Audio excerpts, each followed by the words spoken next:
కాదు నిన్ను నాశనం చేసింది నిన్ను నువ్వే పసిబిడ్డలాగా దేవుని వైపు మళ్ళుకొని దేవుని పాదాలను హత్తుకొని నాకు నువ్వున్నావయ్యా, నాకు నువ్వున్నావు. నేనేంటి ఇంత చండాలంగా ఆలోచిస్తున్నాను?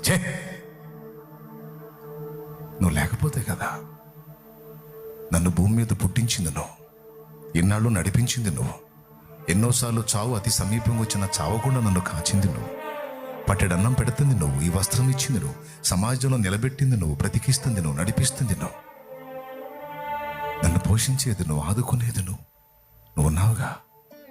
నన్ను అర్థం చేసుకోవడానికి కూడా నువ్వు ఉండగా నాకు భయం ఏంటి తండ్రి?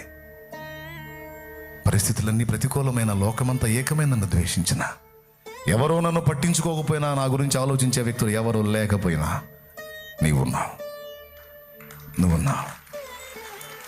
నిన్ను బట్టి నేను ముందుకు కదులుతా ప్రభువా, నిన్ను బట్టి సంతోషంగా ఉంటా. నా పరిస్థితులు మార్చగలిగే దేవుడు నువ్వు ఉన్నావని ధైర్యంగా ఉంటా, విశ్వాసంతో ఉంటా, నిన్నే నమ్ముతా. నా పరిస్థితుల్ని నేను నమ్మను, నా వ్యతిరేకతల్ని, ప్రతికూలతల్ని నమ్మను. నాకు నువ్వు సిద్ధపరిచిన ఆశీర్వాదకరమైన భవిష్యత్తు నమ్ముతా. నాకు ముందు రోజుల్లో నువ్వు చేయబోతున్న అద్భుతాలను నమ్ముతా. నా జీవితాన్ని నువ్వు తిప్పబోతున్న మలుపులు, ఆశ్చర్యకరమైన మలుపులు, నువ్వు నన్ను వెలిగించబోతున్న ఆ వెలుగు నేను నమ్ముతా. నువ్వు మార్చే నా పరిస్థితుల్ని నేను ముందే విశ్వాసంతో చూస్తున్నా. నువ్వే చెప్పావుగా, నమ్మో అన్నావుగా, నమ్ముతున్నా. నేను కృంగిపోను ప్రభా, నేను నిరాశపడినా, నేను స్టక్ అయిపోను ఎక్కడో. నేను స్టక్ అయితే నీ దగ్గరే స్టక్ అవుతా. ఏమని? అమ్మో అది అట్లా, ఇది ఇట్లా అని వాటి దగ్గర కాదు స్టక్ అయ్యేది. నా దేవుడు ఉన్నాడు, ఆయన చూసుకుంటాడు. నా దేవుడు ఉన్నాడు, ఆయన చూసుకుంటాడు. నా దేవుడు ఉన్నాడు. చెప్పు ఏంటిది?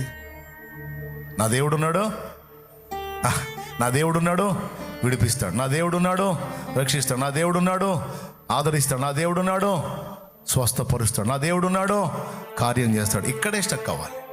ఇక్కడ